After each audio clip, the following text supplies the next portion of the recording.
Kom ons gaan aan met die program en ek vra nou vir Flip Swanepoel om vir ons te kom bespreek die onderwerp wat Vader Yahweh vir ons gegee het, toe ons om geraadpleeg het, om te kom praat oor hierdie einste woord van hom. Die vertaalde Bybels wyk in sommige gevalle af van die leer van die oorspronklike Hebreeuwse en Griekse grondtekste. Baie dankie, Flip. Feestgenote, dankie voorstel dat u my voorgestel het, dankie Vader Yahweh dat ek hierdie onderwerp kan aanbied. As ek so na die thema kyk, dan staan daar so, ek gee waters in die woestijn, riviere in die wildernis om my volk, my uitverkorene te laat drink.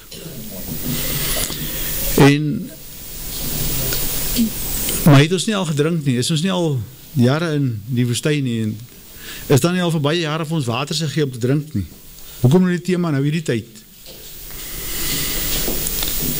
Dalk is daar ander water wat ons moet begin drink. Dalk het ons nie altyd suiwer water gekry om te drink nie. En dit is waar op my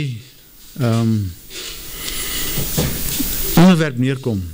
Die vertaalde Bybels wyk in sommige gevalle af van die leer van die oorspronklike Hebreeuwse en Griekse grondtekste.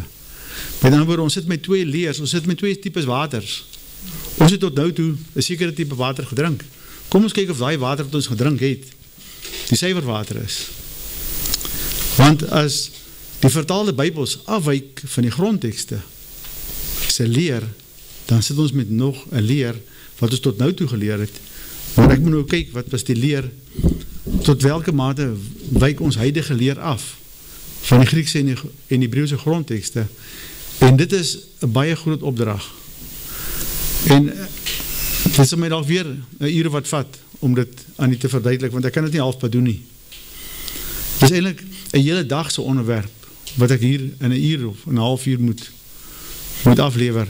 So voorsitter, vergun my asseblief, en vergadering, vergun my asseblief die grasie dat ek hierdie belangrike teks, want dit is oor Vader se leer wat hier gepraat word, wat in die Griekse en Hebreeuwse grondtekste opgeteken is. Hierdie besprekingspunt, soos ek nou min of meer al gesê het, handel oor die vertaalde Bybels, wat in sommige gevalle afwyk van die leer van die Hebreeuwse en Griekse grondtekste. Die grondtekste is in hierdie geval die Hebreeuwse Masorete teks en die Griekse Textus Receptus. Ek noem aan nie dat ons as protestante vir Yeshua as Jezus leer ken het en vir Yahweh as die Here. Ek maak ook gebruik van die 1933-53 Afrikaanse Bybel, maar ek volg die Hebreeuwse en Griekse grondtekste met betrekking tot hulle name en titels. Dit is klare afwyking wat ek van praat hier. Name en titels wat verander is. Die stelling wat hierdie besprekingspunt maak is ontstellend gegewe die opdragte van Yahweh dat niks weggeneem mag word nie en niks bygevoeg mag word by wat hy oorspronklik opgeteken het nie, of wat hy oorspronklik gesê het nie, soos in die volgende skrifgedeeltes. Luister dan nou Israel na die insettinge en die verordeninge wat ek julle leer om te doen, sodat julle mag lewe en inkom in die land wat Yahweh, die Elohim van julle vaders aan julle sal gee en besit mag neem. Julle mag by die woorde wat ek julle beveel niks byvoeg nie en julle mag daar niks van weglaat nie, sodat julle die gebooie van Yahweh julle Elohim mag onderhou wat ek julle beveel het. Deuteronomium 12. Alles wat ek julle beveel, moet julle sorgvuldig hou. Jy mag daar niks byvoeg en niks weglaat nie. Spreuke. Voeg by die woorde niks by nie, sodat hy van jou nie rekenskap vorder en jy as 'n leenaar openbaar word nie. Moenie dink dat ek het gekom om die wet of die profete te ontbind nie. Ek het nie gekom om te ontbind nie, maar om te vervul. Want voorwaar ek sê vir julle, voordat die hemel en die aarde verbygaan, sal nie een jota of titeltjie van die wet ooit verbygaan, totdat alles gebeur het nie. Elkeen dus, wat een van die minste van hierdie gebooie breek en die mense so leer, sal die minste genoem word in die koninkryk van die hemele, maar elkeen wat dit doen en leer, hy sal groot genoem word in die koninkryk van die hemele. Openbaring 22. Want ek betuig aan elkeen wat die woorde van hierdie profesie van hierdie boek hoor. As iemand by hierdie dinge byvoeg, dan sal Elohim oor hom die pla voeg wat in hierdie boek opgeskrywe is. En as iemand iets van die woorde van hierdie boek, van hierdie profesie wegneem, dan sal Elohim sy deel wegneem uit die boek van die lewe en uit die heilige stad en uit die dinge waarvan in hierdie boek geskrywe is. Hieruit is het duidelik dat mens nie aan die woord van die skrifte mag verander nie. Maar met 'n vertaling is dit moeilik om alles presies te vertaal. Dit is nie waaroor hierdie onderwerp gaan nie, maar oor die vertalers wat spesifieke woorde sodanig vertaal het, dat 'n ander leer ontstaan het as die leer wat in die oorspronklike grondtekste opgeteken is. Toe ons hierdie besprekingspunt geformuleer het, het ons gevoel dat daar baie doelbewuste vertalingsfoute in ons Bybels is, waardeur 'n valse leer ontstaan. Met dit in gedagte, was ons eerste voorlegging aan Vader as moontlike bewoording vir die besprekingspunt as volg. Bybelvertaling, basis van gereformeerde leer. Waarop Vader ons deur sy Seun en Gees gesê dat ons hom weer moet vra, soos die nie ook gesê dat ons moet herformuleer. So dit is 'n formulasie wat ons daar gegee het, 'n Bybelvertaling as basis van die gereformeerde leer. Dit sê vir ons moet herformuleer of weer vra. Vraag 2 was, die gereformeerde leer is nie gegrond op die oorspronklike Masorete teks en Textus Receptus grondtekste nie, waarna ons ook weer moet vra. Die gereformeerde leer is nie gegrond op die oorspronklike Masorete teks en Textus Receptus grondtekste nie, en is 'n vals leer, wat ook nie die regte formulering was nie, en ons weer moet vra. Die vertaalde Bybels wyk af van die leer van die oorspronklike Hebreëse en grondtekste, waarna ons weer moet vra. Die vertaalde Bybels wyk in sommige gevalle af van die leer van die oorspronklike Hebreëse en Griekse grondtekste, waarna hy dit goedgekeur het en het uiteindelik hierdie besprekingspunt geword het. Jy kan sien dat Vader wil hê dat ons besprekingspunt moet handel oor die gevalle waar die leer van die vertaalde Bybels afwyk van die leer van die oorspronklike Hebreëse en Griekse grondtekste. Ons as nageslag van die protestantse vlugtelinge uit Europa en die latere voortrekkers van die Britse liberalisme is gesteld oor ons geloof. Maar gegewe die bewoording van uw besprekingspunt is ons uitgelewer aan Bybels wat in sommige gevalle afwyk van die leer van die oorspronklike Hebreëse en Griekse grondtekste. Dit beteken dat die leer van die huidige Bybel soms afwyk van dit wat Vader Yahweh beveel het en deur die engele en profete en sy seun Yeshua gespreek is. In aggenome die kwelling wat ons gehad het met die formulering van hierdie besprekingspunt, waar tydens ons die dwalings van die gereformeerde leer in gedagte gehad het, noem ek ten eerste aan u dat die begrip etnos met onderskeidelik nasie en volk en heiden vertaal is, en dat dit 'n ander leer tot gevolg het as wat in die grondtekste geleer word. Verder is onderskeie nasies met die begrip mens vertaal, waardeur 'n ander leer ontstaan het wat in die Griekse grondtekste en Hebreëse grondtekste bedoel word. Dit maak dat die skrifgedeeltes mekaar weerspreek, wat 'n aanslag is op die woord van Vader Yahweh, wie deur die profete en later deur Yeshua gespreek het. Daarom dat wie sulkes die straf van Openbaring 22 vers 18 tot 19 sal ondergaan, want hulle vervals die woord, soos wat Paulus van gespreek het, in 2 Korintiërs 4. Maar ons het van die heimlike dinge, wat skandelik is, afstand gedoen, en ons wandel nie in die listigheid, of vervals die woord van Elohim nie, maar deur die waarheid aan die lig te bring, beveel ons by elke menslike gewete voor Elohim aan. Verder mag die Talmud die gebod van Jahwe kragteloos, soos wat Yeshua van gespreek het in Mattheus 15 vers 1. Toe kom daar skrifgeleerdes en fariseërs van Jerusalem na Yeshua en sê, waarom oortree u disippels die oorleweringe van die ou mense? Want hulle was nie hulle hande as hulle brood eet nie. Maar antwoord en sê vir hulle, waarom oortree julle die gebod van Elohim terwille van julle oorleweringe? Want Elohim het bevel gegee en gesê, eer jou vader en jou moeder, en hy wat vader en moeder vloek, moet sekerlik sterwe.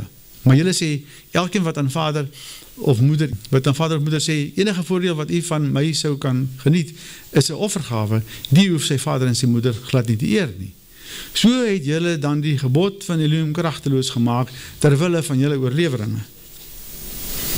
Yeshua het hiermee verklaar, dat die leer van die oorleweringe van die ou mense, wat na die Talmud verwys, die gebod van Jahwe kragteloos maak.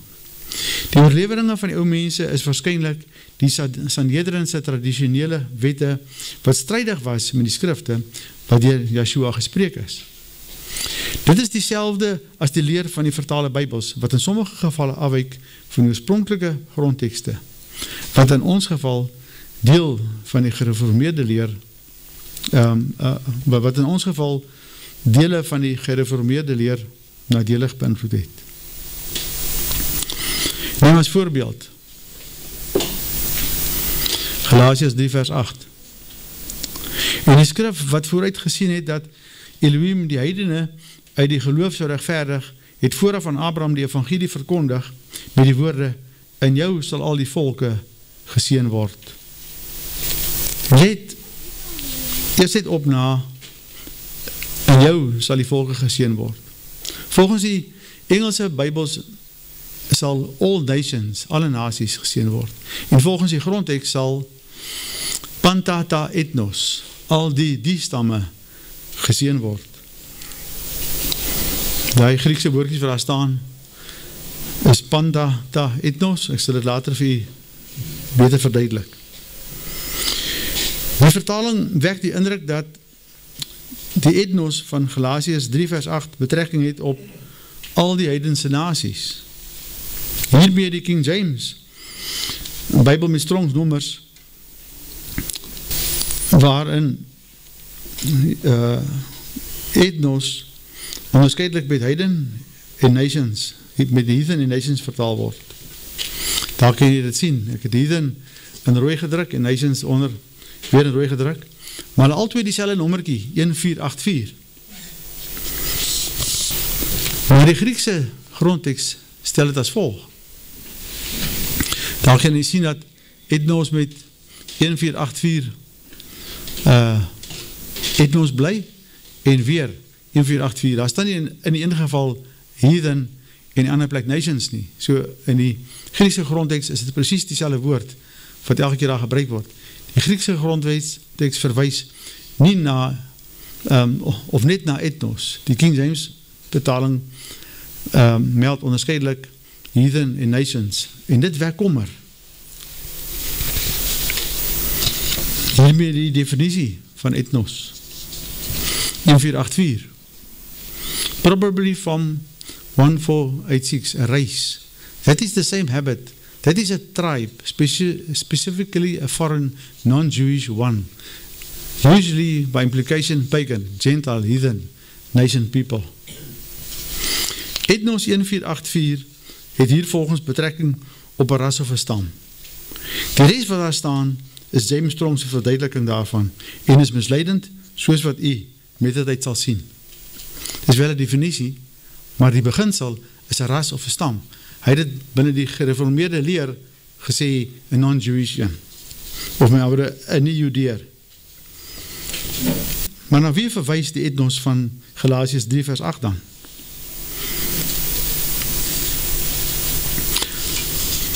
Paulus verwys in Galasiërs 3 vers 8 na Genesis 12 vers 3, waarin al Abraham sy families, en die nie toch gister van die families gepraat, geseën sal word, maar met geslagte vertaal is. Nou kan jy dit sien. Geslagte vertaal is. En die skrif wat vooruit gesien het, dat Elohim die heidene uit die geloof sou regverdig, het vooraf aan Abraham die evangelie verkondig, met die woorde, in jou sal al die volke geseën word. Genesis 3 vers 12, en ek sal hulle seën, en ek sal seën diegene wat jou seën, en hom vervloek, wat jou vervloek, en in jou sal al die geslagte van die aarde geseën word. Die indruk word gewek, dat al die volke en al die geslagte van die aarde geseën sal word. Maar is dit so? Maar wie verwys hierdie geslagte van die aarde? Hiermee die Hebreëse grondtekst van Genesis 12 vers 3 uit die King James Bible. And I will bless them that bless thee, and curse them that curse thee, and in thee shall all families of the earth be blessed. Volgens die Hebreëse tekst staan daar nie geslagte nie, maar families. Die Hebreëse definisie van families is as volg. 8192 A family, circle of relatives, a species, tribe, people, family, kindred. Al die Engelse vertalings, tot my beskikking is 'n vertaling van H449, wat misbou is korrek met families vertaal. Bedoelende 'n spesie, maar die Nederlandse en Afrikaanse vertalings vertaal dit met geslag en lei die aandag weg van Abrahamse families, welke die families van die aarde is, oor wie die seun uitgespreek is. Dit verskil ingrypend van al die geslagte van die aarde, soos wat die Afrikaanse Bybel dit verkondig. Terloops, die aarde wat hier te sprake is as Adama, waar die Adamiet ontstaan het en waar die beloofde land is. Adama staan dus in Abrahamse geval met die beloofde land Israel in verband, en nie die hele wêreld nie, en moet ook reggestel word. Maar waarvoor ek nie tyd het in hierdie referaat nie. Die vertaling van families, H4940, met geslag is dus misleidend en verkondig 'n ander leer as die van die grondtekste. Dit sluit aan by die Christelike leer van die seën aan die heidene en all nations en al die volke, soos in Galasiërs 3 vers 8 sy huidige vertaling van getuig is, en wat die gevolg is van misleidende vertaalwerk. En die skrif wat vooruit gesien het, dat Elohim die heidene uit die geloof so regverdig, het vooraf aan Abraham die evangelie verkondig met die woorde, in jou sal al die volke geseën word. Maar hoe moet die etnos van Galasiërs 3 vers 8 dan vertaal word? Daar is net een manier, en dit is volgens die definisie van etnos. Die definisie van etnos sê, a race of the same habit, a tribe. Galasiërs 3 vers 8 in die King James Bybel staan daar so, hy is met heathen en nations vertaal. Let op dat etnos 1484 onderskeidelik met heiden en nations vertaal is, maar dat het op die primaire ras en stam betrekking het. Die korrekte vertaling van Galasiërs 3 sê etnos moet volgens die grondtekst as volg wees, en die hele skrif wat vooruit gesien het, dat Elohim die stamme uit die geloof sou regverdig, het vooraf aan Abraham die evangelie verkondig met die woorde, in jou sal al die stamme geseën word. Dit is het consequent. Dis wat in die grondtekst staan, stamme, en nie heidene en nasies nie. Die skrif wat vooruit gesien het, handel dus oor stamme wat uit die geloof regverdig sou word, en nie die heidene nie. Die geseëndes van Genesis 12 vers 3, waarna Paulus verwys in Galasiërs 3 vers 8, het dus op die families as stamme betrekking, en nie op die geslagte en die heidene en volke nie, soos wat die vertale Bybels verkondig. Genesis 12 vers 3 moet volgens die grondtekste as volg reggestel word. En hy sal seën diegene wat jou seën en hom vervloek, wat jou vervloek. En in jou sal al die families van die aarde Adama geseën word. Hierdie families van die aarde of Adama kan net op die stamme van Israel betrekking hê, en nie op al die geslagte van die hele wêreld nie. Daar staan, dit stem ooreen met die verbond, wat Yahweh gesluit het met Abraham, Isak en Jakob. Dit klaar nog nie die foute van Galasiërs 3 vers 8 op nie. Die Engelse vertaling meld dat alle nasies van Galasiërs 3 geseën sal word. Daar staan, all nations will be blessed. Ons weet nou dat die nasies op die stamme betrekking het. Dit gaan nou oor die begrip all. 3:9-5-6. Staan daar all in die grondteks of nie? Aangezien dit ook 'n belangrike afwyking en 'n verkeerde vertaling is, of kan wees. Hiermee die Griekse grondteks van Galasiërs 3 vers 8.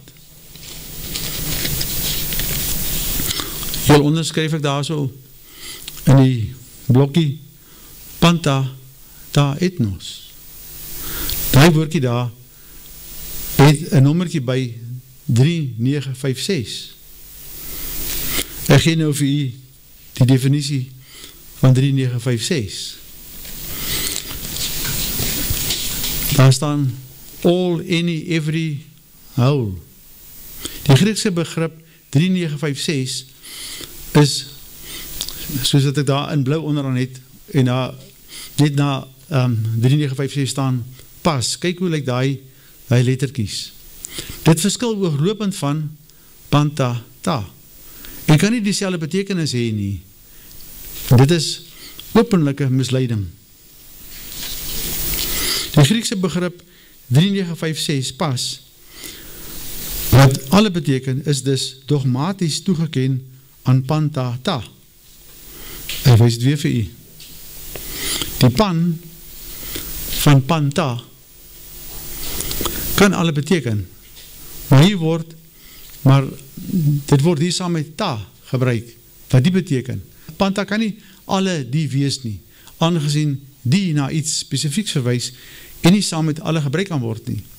Panta is dus al die, en moet as sulks vertaal word.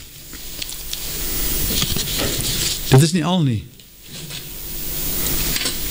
Let op dat ta 2 keer voorkom, in die Griekse grondteks. Daaronder kan jy sien, daar staan panta ta. Een keer staan daar so 3:9-5-6, wat ons nou gesien het, hulle maak dit nou een pas, sy definisie wat hulle daar, of pas, een nommer wat hulle ingesit daar, en dan kom hy weer 3:5-8 voor. So, daar staan panta ta. Hier met die definisie vir ta. This, that. So, dan of jy gewys het. Dat beteken dus, volgens die Griekse grondteks, die. Daar staan dus, panta, wat al die beteken. Panta ta beteken al die. En dis volgens die Griekse grondteks so. Die vertalers het die begrip die van die grondteks weggelaat om 'n spesifieke rede. Hierby Galasiërs 3 vers 8 in die King James Bybel met Strong's nommers. Daar kan jy sien, all nations be blessed. En heathen en all nations het elke keer 'n 4, die 1484 agterom aan wat etnos is.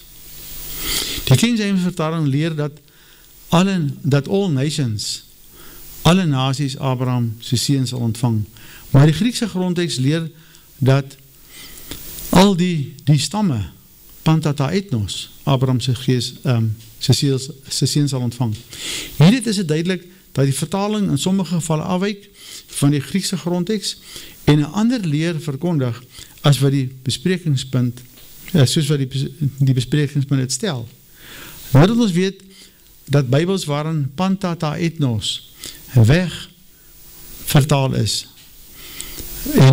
of weggelaat is en vertaal is met all nations en al die volke, wanvoorstellings is van die Griekse grondteks en 'n geweldige sonde is volgens Deuteronomium 4, vers 2, 12 vers 32, Spreuke 30 vers 6, Mattheus 5 vers 17 en Openbaring 22 vers 18 tot 19 wat ek nou vir u gelees het. Hiermee die regstelling van Galasiërs 3 vers 8 en Genesis 12 vers 3 volgens die grondtekste. En die skrif wat vooruit gesien het dat Elohim die stamme uit die geloof sou regverdig, het vooraf aan Abraham die evangelie verkondig met die woorde, in jou sal al die stamme geseën word. En ek sal seën diegene wat jou seën, en hom vervloek wat jou vervloek, en in jou sal al die stamme van Adam geseën word. Kan jy nou sien hoe dit verskil van dit wat ons geleer het? Kyk hoeveel vertaalfoute in 2 verse aangebring is. En 'n ander leer die wêreld ingestuur is. Die grondtekste leer as volg. Hierdie spesifieke stamme het tot volk geword, tot die volk Israel geword, en is deur Jahwe uitverkies te midde van al die volke van die aarde. Want jy is 'n volk heilig aan Jahwe Elohim. Jy het Jahwe jou Elohim uitverkies om uit al die volke wat op die aarde is, sy eiendomsvolk te wees. Kan jy sien hoe maklike dwaling ingevoer word deur enkele afwykings aan die grondtekste aan te bring? Die leer van die Christendom is gegrond op die leer van die vertalings en nie op die leer van die grondtekste nie. Ek sê weer vir u, die leer van die Christendom is gegrond op die leer van die vertalings en nie op die leer van die grondtekste nie. Daarom sê die besprekingspunt ook dat die vertaalde Bybels wyk in sommige gevalle af van die leer van die grondtekste. Dit is alles verbode praktyke en 'n sonde volgens Deuteronomium 4 vers 2, 12 vers 32, Spreuke 30 vers 6, Mattheus 5 vers 17 tot 19, Openbaring 22 vers 18 tot 19. Galasiërs 3 vers 13. Christus het ons losgekoop van die vloek van die wet, deur vir ons 'n vloek te word. Want daar is geskrywe, vervloek is elkeen wat aan 'n hout hang, sodat jy die seun van Abraham na die heidene, en moet eintlik 'n stamme wees, kan kom in Yeshua Messia. En dat ons die belofte van die Gees deur die geloof kan ontvang. Broeders, ek spreek menslikerwys. Selfs 'n mens se testament word verkragtig.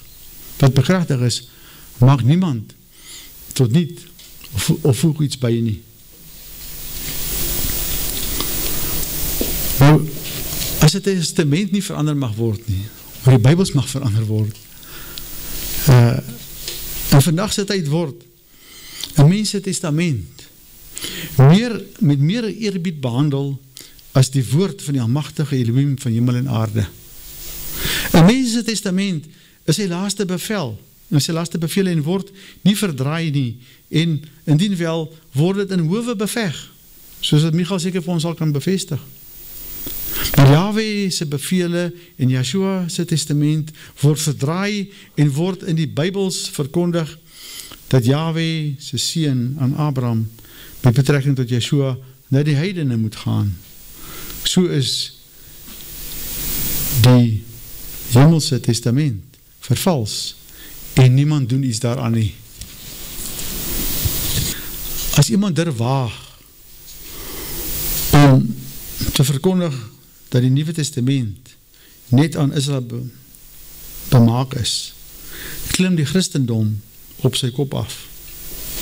Indien iemand dit waag om te sê dat die Bybels is nie reg vertaal nie, dan kom daar 'n heilige oorlog teen jou.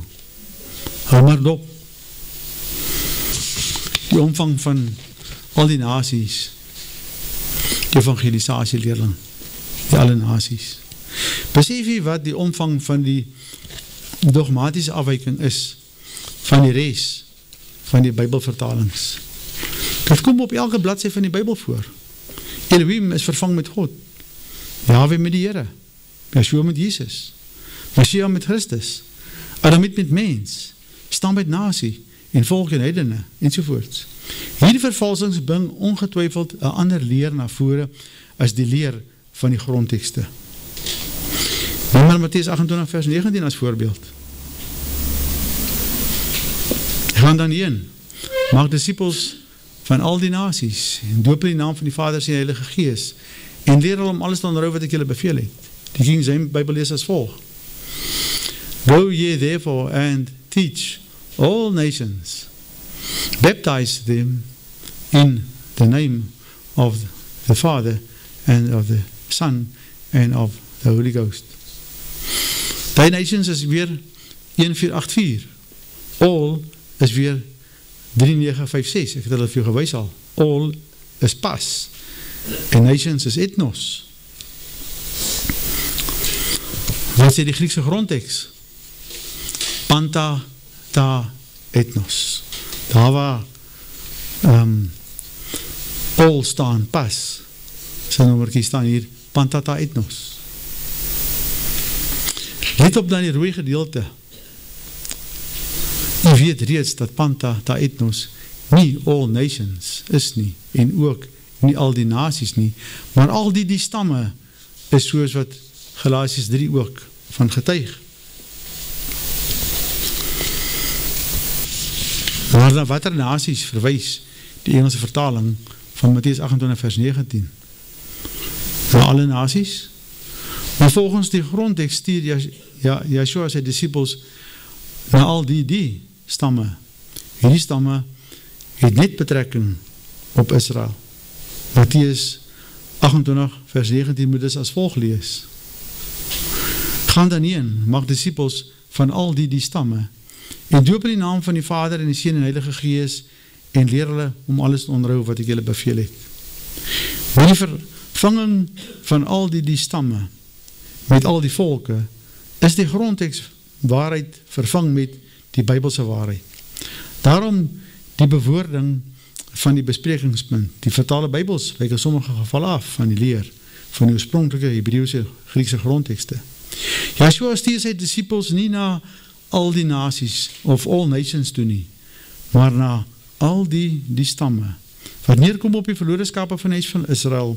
Hierdie 12 stamme het tot een volk geword, en is later in 2 vervolgshuise verdeel, en is in ballingskappe weggestuur, maar gaan verenig word, volgens Jesegiel 37, vers 11 en 19, en 22 tot 18, waarvan Tini baie gespreek het, in sy besprekingspunt. Die alle nasie evangelisasie leer verskil van die leer van die grondtekste, en is daarom 'n dwaling. Die begrip ethnos van Mattheus 28 vers 19 het net op Israel as volk betrekking, en nie op die heidene nie. En Israel as volk het tussen volke, is tussen ander volke en nasies verstrooi, maar hulle bly nog steeds volk. Hulle word nie volke nie, en hulle word ook nie nasies nie, want hulle is net 12 stamme. Yeshua maak dus onderskeid tussen die heidene en die Israeliete. Mattheus 10 vers 5. Yeshua het 3:12 uitgestuur en hulle bevel gegee en gesê, moenie gaan op die pad van die heidene nie, en moenie ingaan in die stad van die Samaritane nie, maar gaan liewer na die verlore skape van die huis van Israel. Die evangelie moet hiervolgens nie aan die heidene of die ethnos verkondig word nie, maar net aan die verlore skape van die huis van Israel. Wat dit ons met heidene vertaal is, moet jy weet, dat dit betrekking op volke, op stamme. Binnen hierdie konteks is daar net 2 types ethnos, namelijk die heidene en die verlore skape van die huis van Israel. Die verlore skape van die huis van Israel het betrekking op die Israeliete wat verstoot geraak het en met die ballingskappe. Die heidene in hierdie geval is nie Israeliete, soos wat die definisie van ethnos voorsiening voormaak. Daar is die definisie van ethnos, a race, a tribe, as jy especially a foreign, non-Jewish.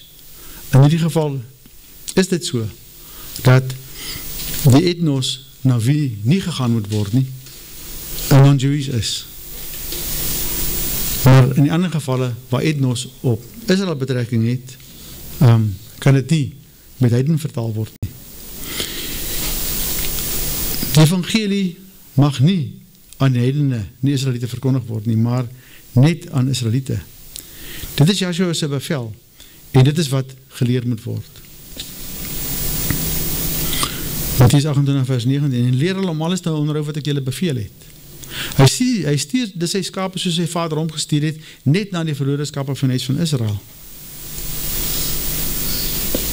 Johannes 17 vers 18, soos hy my gestuur het in die wêreld, het ek hulle ook in die wêreld gestuur.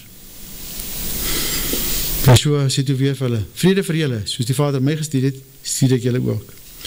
Joshua stuur sy disciples net na die verlore skape van huis van Israel. Dit is die leer van die grondtekste, en nie alle nasie evangelisasie, en die leer van die Christendom nie. Die vertaling van die verskillende spesies tot mense is die volgende onderwerp. Genesis 1 vers 26. And God said, let us make man, 120, in our image, after our likeness. Vers 27, and God created man, 120, in his image, in his own image. Die definisie van die begrip Adamiet, wat met mens vertaal is. Kom ons kyk hoe lyk hy definisie. 120, from 119, Radi, that is a human being, individual of the species mankind. Jy moet na spesie verwys. Die definisie beskryf die Adamiet as rooierig, wat 'n spesifieke spesie verteenwoordig. Die Adamiet staan ook met 119 in verband. Wat is 119? To show blood in the face, that is flesh, a flesh or turn rosy. Maar waarom te kan bloos? Sigbaar te kan bloos. To show blood in the face, dis 'n eienskap van die Adamiet. Let daarop dat die Adamiet sigbaar kan bloos. En rooierig is. Dit sluit aan by Hooglied 5 vers 10. My beminde is skitterend, wit en rooi, uitnemender as 10.000. Nadat al die ander spesies op die aarde geskape is, het Yahweh die Adamiet na sy beeld en sy gelykenis geskape. Die Adamiet, die begrip Adamiet is 'n selfstandige naamwoord, eienaam, en eiename mag nie vertaal word nie. Adam het toch Adam gebly, en so ook die eiename van elke persoon. Maar die vertalers verander die naam van die Adamiet as beelddraer van die Almagtige, soos wat hulle sy naam, die naam van sy seun, en hulle titels verander het. Hier is dus iets vandag aan die gang, met die verandering van Adamiet na mens, en man in English, of in Engels. Die rede waarom die begrip Adamiet verwyder is uit al die vertaalde Bybels, is omdat ander spesies bestaan, wat soortgelyk is aan die Adamiet, en wat ook met mens vertaal is, en waardeur gelykstelling plaasgevind het. Hulle is immers deel van die alle nasies, wat geëvangeliseer moet word. En daar mag volgens die wette van die wêreld nie gediskrimineer word nie, want almal is mos gelyk. Een spesie wat van die Adamiet verskil, is in Psalm 9 opgeteken. Psalm 9 vers 19. Arise, O Lord, let not man, die man is 582, is nie meer 120 nie, prevail. Let the heathen be judged in thy sight. Put them to fear, O Lord, the nations, they know themselves to be but men. Nou jy sal sien, to be but is skyns gedruk. Wat sê die Afrikaanse vertaling? Staan op Yahweh, laat die mens 582 nie sterk word nie. Laat die heidene 1471 voor die aangesig geoordeel word. O Yahweh, jaag hulle skrik aan. Laat die heidene weet, hulle is mense. Die heidene is 582. Hulle is nie 21 nie. 21 is Adam. So hier sê Psalm 9 vir ons, vers 20, dat laat die heidene weet dat hulle mense is. Let op dat H582 hier met mens vertaal is. Volgens die gedeelte is hulle heidene, wat nie sterk mag word nie, maar geoordeel en verskrik moet word, en dat hulle moet besef dat hulle 582 type mense is. Die naam van hierdie heidense mense is Enos. En hulle eigenskappe is as volg: properly immortal, and that's differing from the more dignified 21. Byvoorbeeld, hulle verskil van die Adamiet, volgens definisie, a man in general. Let op dat hierdie Enos type spesie, wat anders is as die meer verhewe Adamiet, ook met mens vertaal is. Enos het verskeie betekenisse, waar Enos na 'n spesie verwys, mag dit nie vertaal word nie.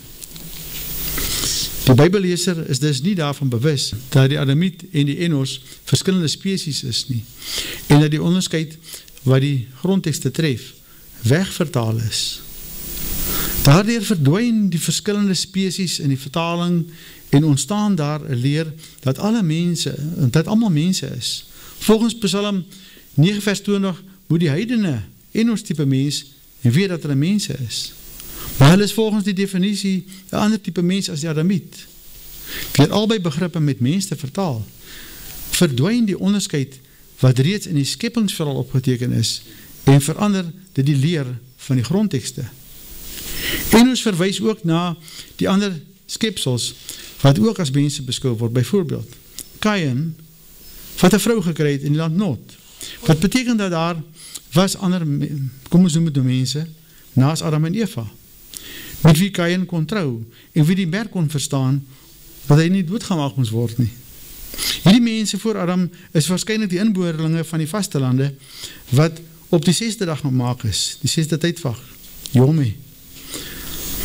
Hulle is voor Adam geskape, en staan as Kahi bekend, Strongs 2416. Kahi is byvoorbeeld met wilde diere van die veld en wilde diere van die aarde vertaal. So dit is 'n interpretasie. Hoekom skryf hulle net Kahi daar nie? Dan kan ons allemaal weet wat die woord Kahi beteken.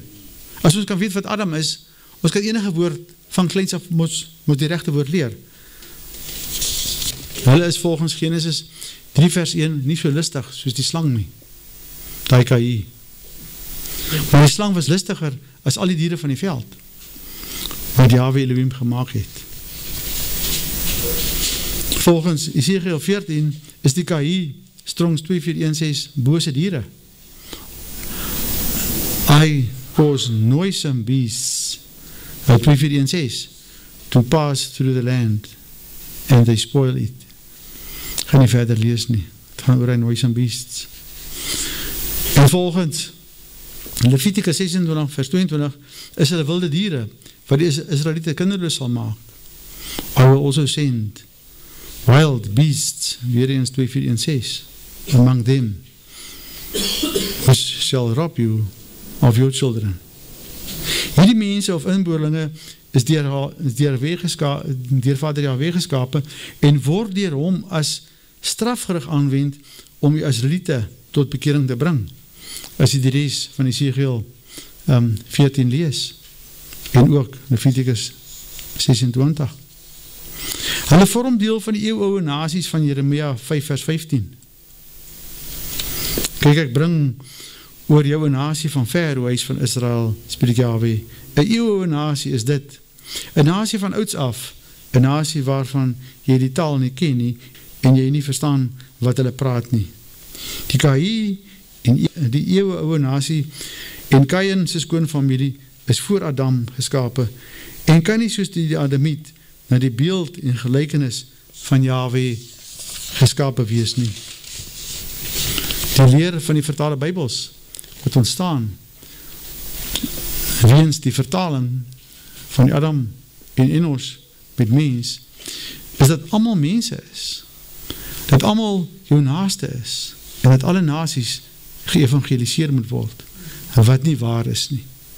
Die grondtekste se leer verskil dus van die vertaalde Bybels se leer, met betrekking tot die begrip Adamiet Enos en Kai. Ons sit dus met Bybels wat nie dieselfde leer verkondig as die leer van die grondtekste nie, en daarom die Bybelleser op 'n dwaalweg bring. Die afwykings het werklik nadelige gevolge. Neem as voorbeeld Tertullius se uitlatings oor die verskillende rasse. Hy verkondig dat alle mense uit een ouerpaar gebore is, bedoelende Adam en Eva, en dat almal dieselfde bloed in hul are het. Die godsdienstige grondslag van rassebeleid, referaat gelewer, skriftuurlike beginsels. Die mensegeslag is die eenheid. Uit een ouerpaar is die hele menslike geslag gebore, sodat Paulus in Handelinge 17 vers 26 kan sê, dat alle mense is uit een bloed voortgekom het. Bloed is dus nie 'n skeidende faktor nie, maar juist 'n verbindende. In die naturelse are bruis per slot van rekening dieselfde bloed as in die are van ons. Bloed alleen kan derhalwe geen regverdiging vir ons rassebeleid gee nie. Dit moet inteendeel 'n gevoel van simpatie ontwek. Dis ons, kan jy hom sê, godsdienstige voorvaders wat hier praat, en ek dink is 1944 gewees. Dit beteken dat Tertullius se leer van een ouerpaar en een bloed vir westerling en oosterling en inboorling alle volke beskou as geskape na die beeld en gelykenis van Yahweh. Tertullius het egter al die gedeeltes oor gemengde bloed geïgnoreer. En hy het Handelinge 17 vers 26 verkeerd vertolk, aangezien die mense, man 144, dat is 444 is die Griekse woord daarvoor, waarna Paulus verwys as anthropos bekend staan. Anthropos verskil van die inboorlinge van Handelinge 28 vers 4, wat as barbare bekend staan. En Paulus het dit nie in aanmerking geneem nie. Let op na die King James vertaling, wat die inboorlinge, waar die inboorlinge na Paulus as anthropos verwys. Handelinge 28 vers 4. And when the barbarians, 9 en 5, saw the beast hang on his hand, they said among themselves, no doubt, this man, 444, is a murderer. So hier in een vers kry mens dat die mens, Paulus 444 is, en die eilandbewoners barbarians is. Hier met die definitie van 444. From 435, man-faced, that is a human being. As mens na die ander variaties gaan kyk, dan is het die man-faced verskil van 'n ander gesig wat net staar. So dis 'n intelligente gesig teenoor 'n starende gesig, kan ek amper, of 'n mens nie laat al die ander nasies net staar nie, hulle kyk ook, maar hulle het 'n ander manier van kyk volgens hierdie definisie. Ek het nou nie die definisie geskryf nie, maar ek het die goed met mekaar vergelyk. Indien die vertalers die werklike name van die spesies bou het, sou sulke dwalings nie ontstaan het nie. As hulle maar anthropos geskryf het in plaas van mens, en barbaar geskryf het in plaas van die inboorlinge, hulle het dan ten minste inboorlinge daar geskryf, so dit help mens al. Dan sou hierdie probleme nie ontstaan het nie. Dan sou daar nie duisende kerke gewees het nie.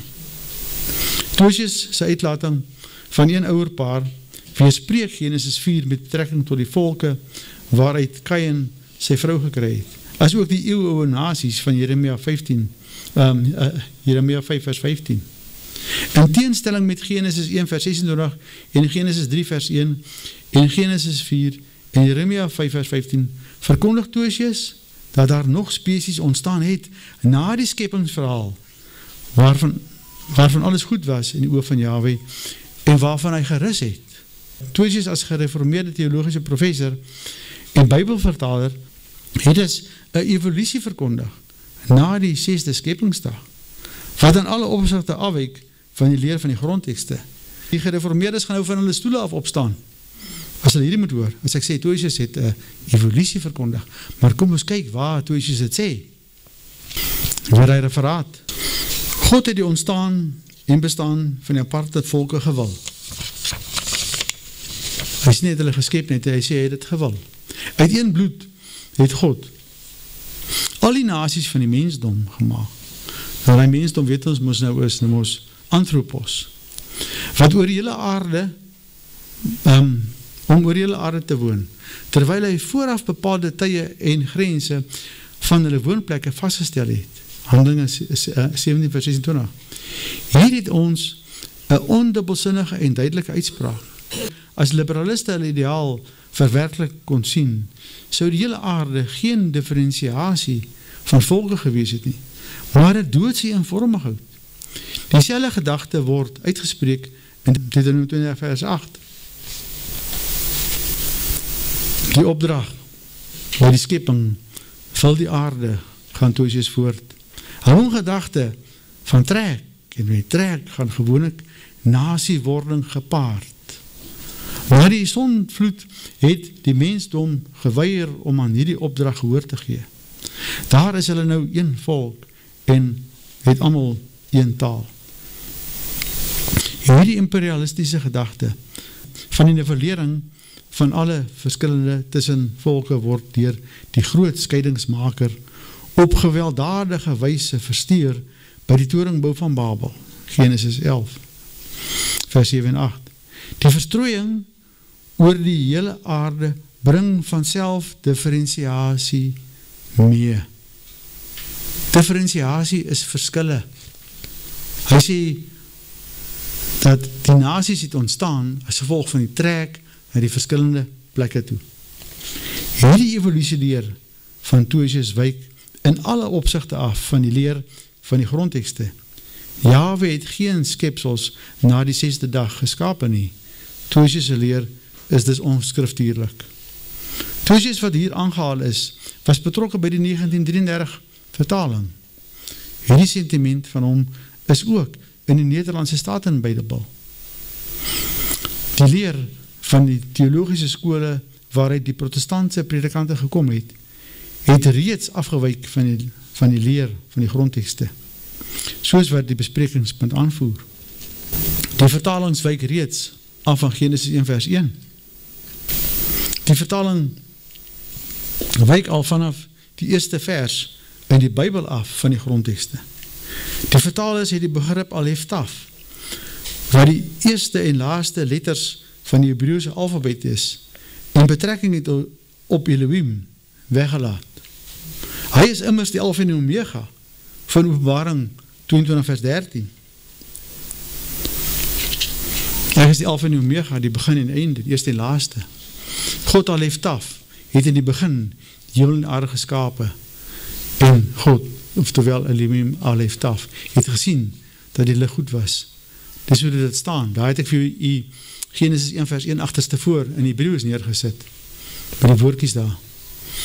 En hy nie wat ek H853 is Alef Taf. Nou kan julle sien, die Alef en die Taf. En in Genesis 20 vers 1 staan daar so, en Elohim Alef Taf het hierdie woorde gespreek, waar die wet opgeteken is. So, op 1400 plekke, min of meer in die skrif, is Alef Taf weggelaat. Volgens die Griekse grondtekst staan daar nie God nie, maar Elohim.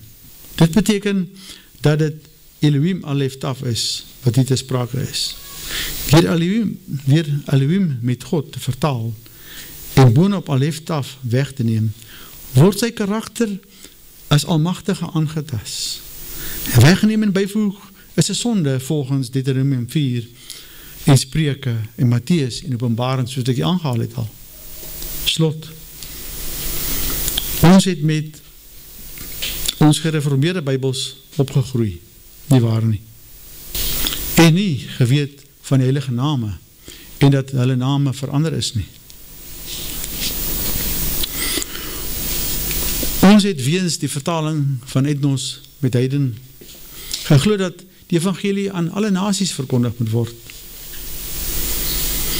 Ons het nie geweet van Pantata Ednos en al die stamme nie. En dat dit eintlik Abraham sy families is wat die seun moet ontvang. en geëvangeliseer moet word.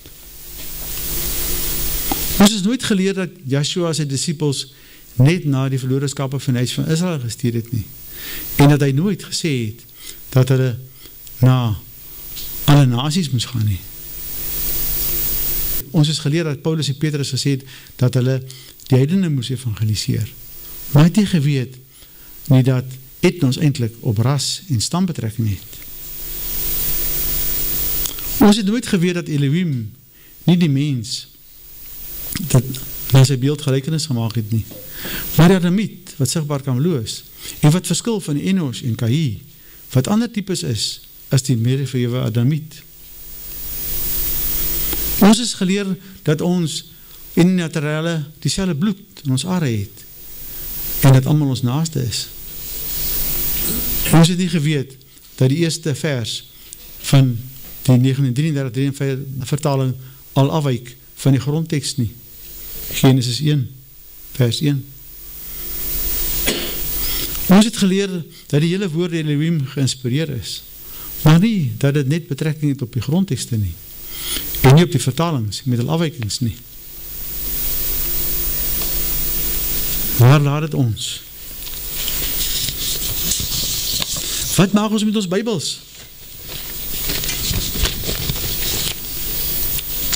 Ons lees hulle met groter erns. Ons ris ons toe met die grondtekste en die concordanties en maak die verkeerde vertalings met kleurpenne reg. Ons stig Bybelstudiegroepe en deel die plekke met mekaar waar die vertalings oral afwyk van die grondtekste. En ons verkondig dit oral waar ons kan. Sodoende sal jy elke keer as jy die Bybel lees, weet van watter type mens die Bybel van spreek. Ook waar die woord heiden staan, of dit werkelijk op heidene betrekking het, of dalk op die stamme van Israel.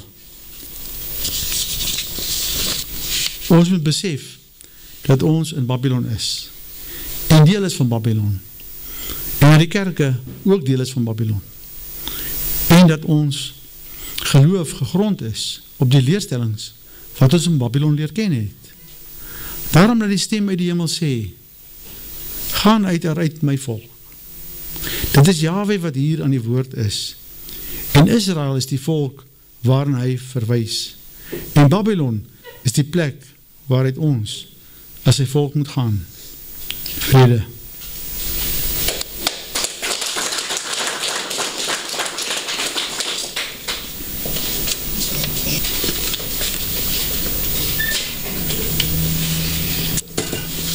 Baie dankie Flip vir hierdie baie diep innige studie in hierdie Vader se woord en hierdie skrifte wat ons elke dag lees en daarvan ons elke dag ook leer. En dan sit ons met hierdie vervalste inligting en dit kan ons dalk van ons spore afbring en ons verhoudings ook met ons Vader. En dalk wanneer ons ook saam met ons broers verkeer, dat ons onder die verkeerde indruk gebring word daardeur dat, en dan het ons 'n strydery onder mekaar. En dan is dit eintlik maar net omdat ons nie ons Vader ken nie. En dan hou ek baie daarvan dat Flip vir ons daarop attent gemaak het. Nou wat maak ons dan nou hiermee? Flip, baie dankie vir die oproep tot die volk dat hulle Bybels met erns moet lees en met deurdagte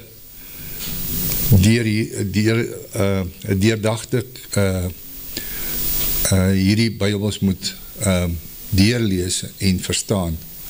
Dis nie net sommer niks nie, dis 'n groot opdrag, maar dis ons verantwoordelikheid, as ons Vader lief het en hom wil leer ken, dan sal ons dit waarlik doen.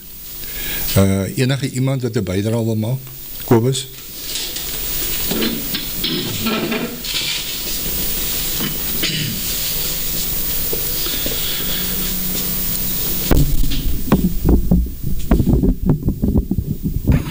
Terwyl Flip nou vir ons sy lering gegee het, toe kom ek tot die besef Wat 'n wonderlike genade is dit vir ons om die skrif reg te kon verstaan. Wat 'n wonderlike voorreg het ons om deur sy genade dit reg te kon verstaan, want dit wat ons het, is al wat ons het. Nou verstaan ons dit soos wat jy dit verduidelik het. Maar besef ons hoe moeilik is dit vir die wat dit nie kan insien nie. Ek het nou tot die besef gekom hoekom dit vir my so moeilik is om iemand geoortuig te kry. As dit nie Jahwe se genade is dat hy kan insien dat mens verkeerd vertaal is, dat hy kan insien dat etnos verkeerd vertaal is nie. Dit is net Jahwe se genade wat het vir ons gegee het, dat ons dit kon verstaan, en dat ons oë geopen is. En mag Vader gee, dat deur middel van hierdie boodskap, dat die mense se oë moet geopen word, en hulle ore moet geopen word, om te kan hoor wat daar eintlik staan, en wat eintlik Vader vir ons bedoel. Dankie Kobus, is daar nog iemand? Konrad?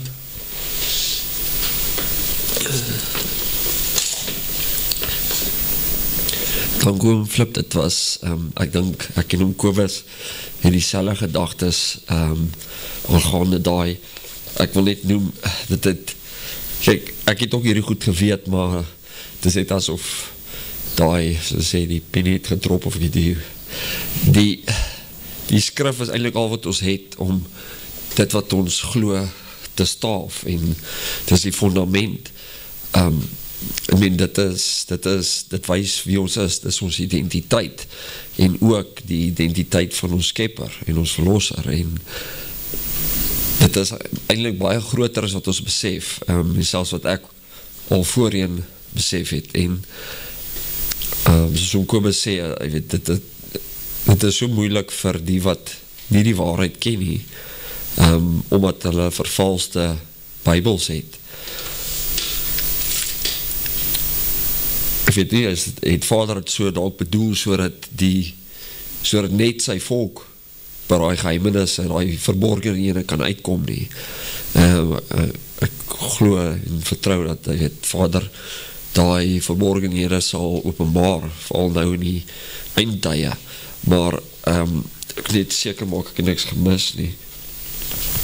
Maar wat ek ook net genoem het, ek meen die skrif, dis ons testament ook, en daar wat omgenoem het, jy kan nie eers 'n testament verander nie. Ek dink dis nogal 'n punt wat ons daar kan gebruik om die volk ook te laat besef, dat dit is nie aanvaarbaar nie.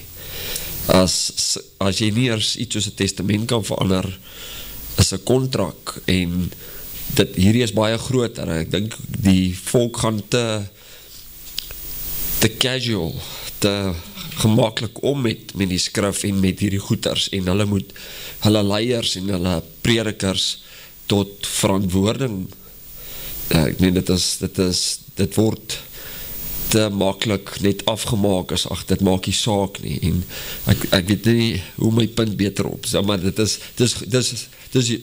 enorm hierdie, en daar kan met ons bietjie meer dit onder die volk bring. Dit is sonder die waarheid van die regte vertaling, kan mens eintlik nie, jy kan nie sê dat jy die waarheid ken en jy het nie dit gaan ondersoek nie. Dankie. Dankie Konrad, ek stem heeltemal saam met jou ook daar, en dan Flip.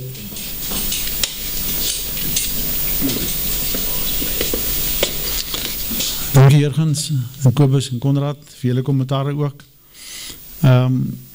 Ek wil net 'n praktiese voorbeeld noem wat ek baie jare terug al begin doen het met die begrip mens die eerste keer. My ou Bybeltjie wat nou al vervalle is, het ek al stikkend gewerk al. En ek het byvoorbeeld waar die woord mens staan, En dan te gaan kyk in my concordantie, is dit Adamiet, of is dit Enos, of is dit KI, of wat staan daar so? Dan het mens, het ek met geel, sê maar, met die geel pen, gehighlight soos hulle sal sê. En waar Enos staan, het ek een swart streepje onder hom getrek. En so het ek met Heiden gedoen, en so het ek met een paar woorde gedoen. En soos het ek my Bybel met antwoorde later jare gelees het ek geweet waar daar rechtig staan. Dan kon ek die rechte konteks aan dit gee. En dit is een baie belangrike hulpmiddel as jy die Bybel het en jy homself recht gemaakt het. Dan weet jy wat jy gedoen het. En nie deur ander recht gemaakt is, nie dat ander nie dit recht kan maak nie, maar kry jy concordantie.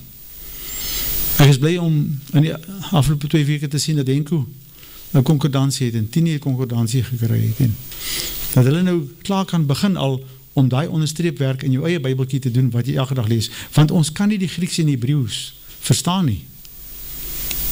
En as ons allemaal nou skielik deur 'n oogwink, deur Yahweh bemagtig word om Grieks en Hebreeuws te verstaan, sal alle verskille wat ons het met mekaar verdwyn. Want dan gaan ons allemaal precies die rechte konteks hê, waar dit sê, en dan sal ons weet, dat die vertalings wyk in sommige plekke af van die leer van die skrifte. Nie in alle opsigte nie, maar by sommige plekke is georkestreer en is doelgerig so gemaakt om die huidige leer van die Christendom in ons koppe in te plaas.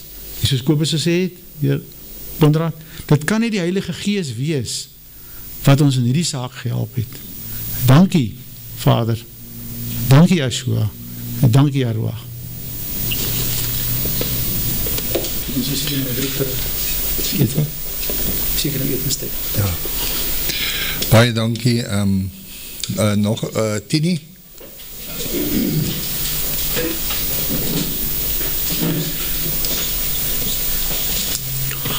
Nee, voorzitter, ek wil eerst net vir Flip baie bedank weer eens, want dit is 'n reuse werk wat hy gedoen het. Ek het nog ander referate moes ook gehad, ek weet nie hoe hy dit reg gekry het, maar ek sê net baie dankie. En dan wil ek net iets sê oor die concordanties. Ons moet maar net oppas, die nuwer concordanties wat jy kry, is wat uit die gebaseer is uit die op die grondtekste wat die 83 vertaling uitgemaak is.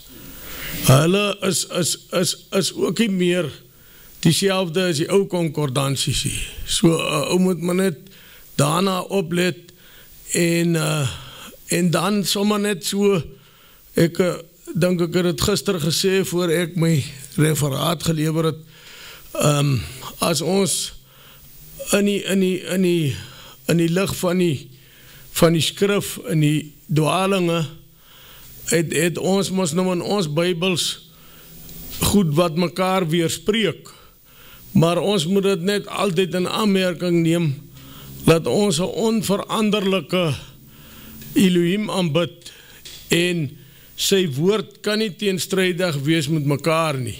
As jy so iets vind, dan wil jy weet, hier is nou 'n fout. As jy nou nog nie met die grondtekste of die concordantie gekyk het om hom reg te maak. Flip kan my sê of ek nou reg praat. Ja, dit is verseker so, ek weet ek dink die eerste boekie wat ek geskryf het, ek weet nie of dit die gerechtvaardigde racisme in is, en of dit die Genesis Exodus kalender is nie, het ek een definitie van Enos byvoorbeeld gebruik, of van Holy, of wat ook al die geval is, en die definitie dit was van heilig gewees, het heilig gesê, to be set apart, apartheid, het aan die definitie gestaan, en jy kry hem nou nie meer nie. Jy kry die definitie meer in die, ek het hom gesoek, ek weet nie, het ek hom in een lexicon gekry die jare, of waar het ek hom gekry nie, dit was daar nog voordat ek die Strongs concordantie gehad het, maar daar duidelik, daar waar Kodesh of Kodesh die Hebreeuwse woord is, het daar to be set apart en apartheid gestaan. Ek het dit in my boekie, maar ek het dit nie meer die bron daarvan nie. Maar dit is soos jy sê. En soos ek al wys het hier by Enos, waar hulle sê, dit is a non-Jewish. Maar daar staan is een reis, is een tribe. Hoe kan jy een reis en een tribe sê? Soms sê, hierdie reis en tribe beteken nou, so, hulle dig baie keer hulle eie oortuigings toe aan een definitie. So kyk maar na die grondtekste, na die grondwoorde en die goed, en moet nie altyd die verklarings daarvan glo nie. Kyk die basiese woord, reis, the, of this, of that. Moet nie gaan kyk wat hierdie this en wat alles kan beteken nie. Kyk maar net na die basiese woordkies. En gebruik dit om dan by 'n gevolgtrekking uit te kom. Dit is baie keer moeilik. Maar dan moet ons mekaar maar kontak, mekaar vra. Want ons het 'n verantwoordelikheid om Vader se woord reg te leer en reg te verkondig. En hierdie besprekingspunt het daai bal in die rol gesit. Dankie. Dankie Flip, dit is verseker so. Ek wil graag net iets deel met julle wat Michael met my gedeel het vanoggend. En nou wil hy dit nie self kom deel met julle nie, nou sal ek het gauw vir hom doen. Oordeel, daar is 'n oordeel oor Samaria en Jerusalem en Micha. En Vader praat hier direct met die profeet Micha en sê vir hom,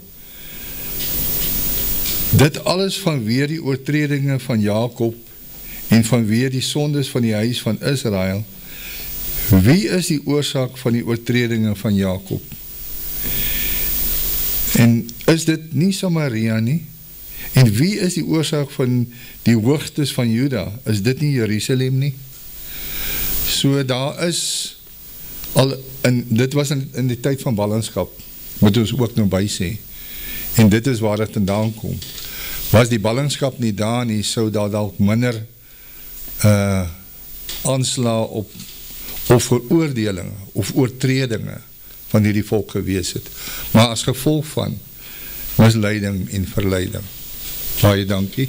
Is daar nog iemand? Konrad, kom maar. Excuse, het net nou by my opgekom. Iets soos bijvoorbeeld die wegraping is, denk ek, ook 'n groot dwaling wat onder mense is in die algemeen. En ek meen, daar is seker baie ander goeders ook, wat ek dink dalk met die vertalings ook, en dan ook die misleiding en die valse leringe, en ek dink seker type goeders moet ook groot aandag geniet, sodat want ek meen, mense wil weggeraap word, en dan mis hulle eintlik basies alles wat ons in die naweek, in die profesie en dit wat kom in Openbaring en die boererepublieke en alles wat daarmee gepaard gaan. So die mense mis baie dinge met seker klein goedjies wat eintlik baie groot is. So ek dink dit moet ook dalk baie aandag geniet onder die volk. Dankie. Goed, baie dankie Konrad.